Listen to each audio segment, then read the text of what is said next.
retiring at 65 sounds responsible. But for most people, this is the exact moment that their financial pressure starts increasing, but not decreasing.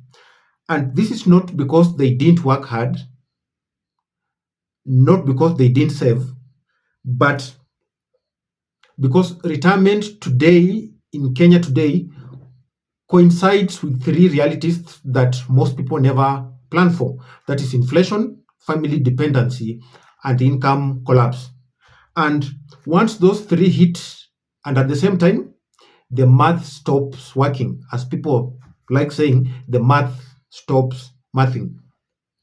So here is the part that no employer will ever teach you, and no government policy will ever openly explain for you to understand that retirement was designed for a different era, an era where one income could support a household comfortably, an era where healthcare was cheaper, where children became financially independent earlier, and where money held its value for longer.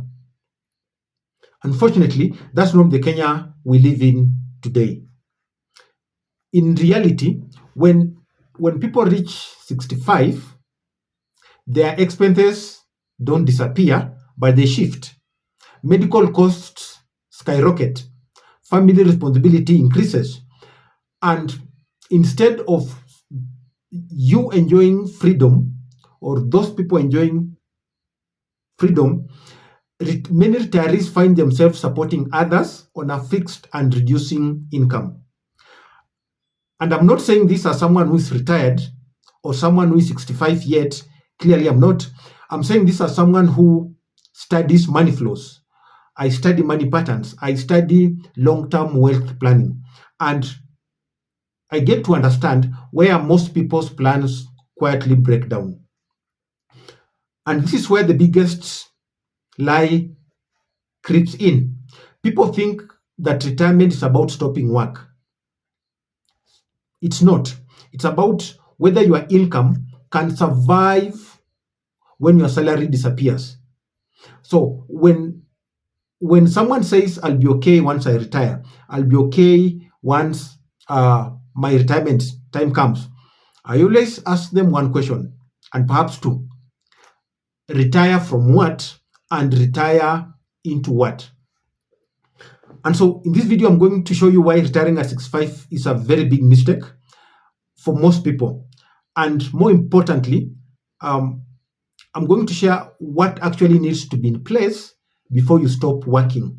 I have this divided into three sections, section 1, 2, and 3. Let's start with section 1. Why the 65 rule no longer works. Let me start here, because and this part has to make sense, because if it doesn't make sense, the rest of the video wouldn't make sense. Point 1. Retirement was built for a different economy. Let me explain. The idea of retiring at 65 was designed for a world that no longer exists, was defined for an economy that we no longer live in. In that economy, one income could sustain a household. Careers were stable for 30 to 40 years. Money held a lot of value. 1,000 shillings could do a shopping. People didn't live for so long after retirement. That system assumed that you would work comfortably for whatever time that you work, stopped working, and quietly fed into lower expenses. But today, people are living longer than that time, and people are spending more money than that time.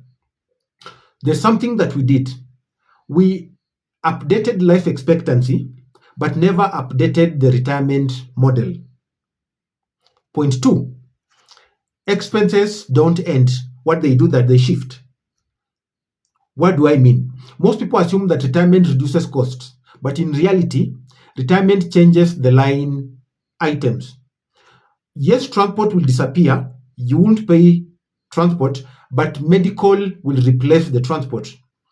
Payroll deductions will disappear, yes, but family support replaces them. What happens? You stop paying for work, but start paying now for life. What happens in a nutshell is that retirement doesn't make life cheaper, it makes expenses less predictable. Then, point number 3, savings collapse when income stops. What does this mean? This is the silent problem that no one bothers to explain properly. Savings work while income is coming. When you stop working, savings also stop. And retirement is not saving, retirement is withdrawal. Time changes, time slips from being your friend to being your enemy. And therefore, the moment your salary stops, your savings are no longer growing, they start to shrink. And shrinking money behaves very differently when it's under pressure. Therefore, most people, as we conclude section 1, most people don't run out of money because they didn't save, they ran out of money because they stopped earning. So the problem isn't that people retire at 65. The problem is what hits them when they do retire at 65. And this is where most retirement plans quietly break and they don't serve. Let me show you the 3 steps that are responsible for that in section 2. So section 2, we talk about the 3 traps that break most retirement plans. Once income stops, 3 things tend to hit you at the same time during your retirement. And most people don't see these things coming because they arrive quietly like a thief. Trap number 1, the first trap, inflation trap. Think about this for a second. Just as years go by, as time goes by, is your money quietly growing in power or quietly losing power? Let me put it in a simpler language. What 1,000 shillings could purchase 5 years ago, is it the same thing that 1,000 shillings could purchase now? That's something to ponder over as we look through trap 1. Inflation doesn't announce that it's coming. It doesn't announce itself. What it does is that it slowly reduces what your money can do. So prices will increase, income stays fixed, lifestyle quietly shrinks down. On paper, your money looks the same. You still have 1,000 shillings. But in real life, it buys less every year. Inflation doesn't steal loudly, it steals patiently, and it steals quietly. Trap number 2, the dependency trap. Here's a question that most people never ask themselves, and I want you to ask yourself. As you plan to retire, the people around you, are they becoming more independent or more dependent? Think about your children, think about your nephews, niece, think about your grandchildren, your grandniece, and your grandnephews. Are they becoming more independent or more dependent on you? Retirement planning assumes independence, that children are supposed to be self-sufficient, that parents are supposed to be to need less, that family costs are assumed to decline. But that's not what happened. In reality, retirement often increases responsibilities. Your income becomes a shared income. The amount of money that you have now becomes a shared income. Retirement doesn't free you from responsibility. It often concentrates your responsibilities. It puts your responsibilities into a single bucket. Trap number 3, the health trap. And again, I have a question for you. Think about this. With every passing year, as time goes by, do you get stronger and healthier, or does your body start demanding more from you? A question to ponder. Health costs rarely show up early. They arrive later, they escalate quickly, and they don't respect budgets. They are not a respecter of budgets. One medical issue can undo decades of careful planning. One medical emergency can swipe away savings of years of savings, decades of savings. And the worst part is the time at which it hits. It hits at the time when your earning power is lowest, when you don't have colleagues to support you, when salary is not flowing in the way it used to come. It's important for you to understand that health is the most expensive line item and the least planned for. That's why I talk about having a medical cover. So none of these traps means that you failed. None of them mean that you didn't do well. In fact, you did well. But these traps, they mean that the model that you were given is incomplete, that the model that you were given doesn't serve you in the current economy. So the real question is this: how do I retire safely? How do I retire comfortably or safely? And this takes us to section 3 of our video. This is the last section. What actually works instead of retiring? Now that we have seen the traps, you definitely asking yourself, if retiring at 65 is a mistake, then what actually works? So we shall look at 3 ways on how this thing will work. Point number 1, shift from saving to cash flow. The first truth is simple but profound. Retirement isn't about how much you save. It's about whether your income can survive without your salary. It's important for you to understand that money in the bank is passive. By that, it means it shrinks against inflation. Assets that generate income are active and they grow and adapt. The goal is having a cash flow that outlasts you, not balances that look bigger on paper. And I've always talked on the power of having a cash flow. Work on having a cash flow that outlasts you, having a cash flow that works beyond your monthly salary. Having a cash flow is much, much better than having a stack of money in a bank. If your money stops working the day you stop working, you haven't retired. What you've done, you've just paused your risk. Point number 2,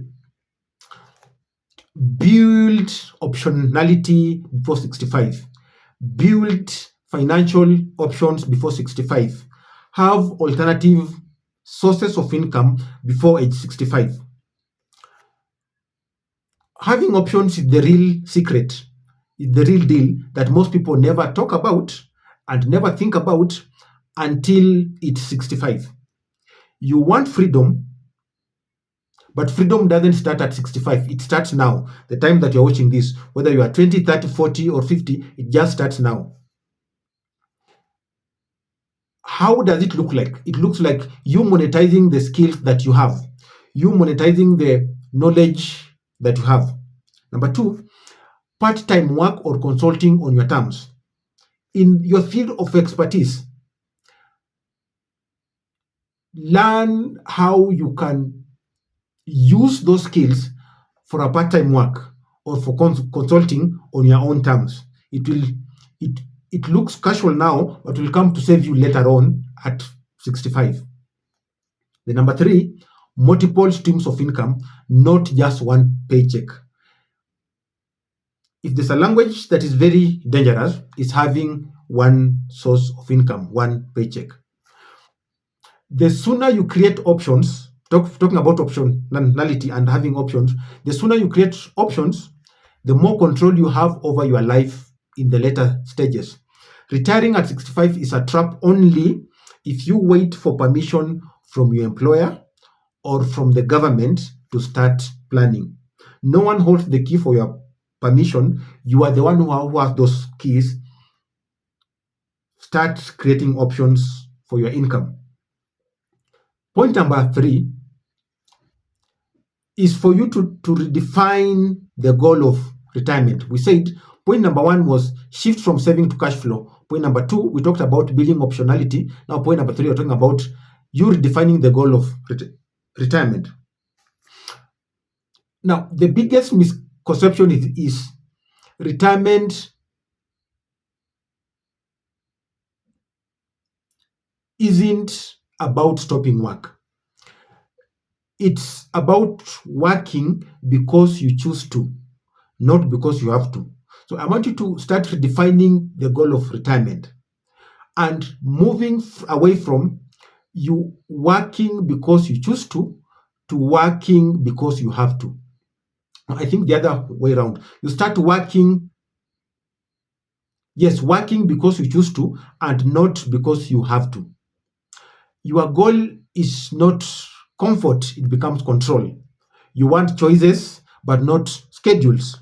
You want life on your own terms, but not those dictated by your paycheck or by your employer. When you realize this, 65 stops being a deadline, it becomes a milestone that you can control. So here's the truth. Retiring at 65 is a mistake if you do it by default. But if you shift your focus on cash flow, options or optionality, and working on your own terms, you don't just survive retirement, you thrive through retirement. So the traps we've talked about, they no longer have power over you. And that is what most people never get taught, never learn, and never discover until it is too late. That is the lesson for today. Stay tuned for more.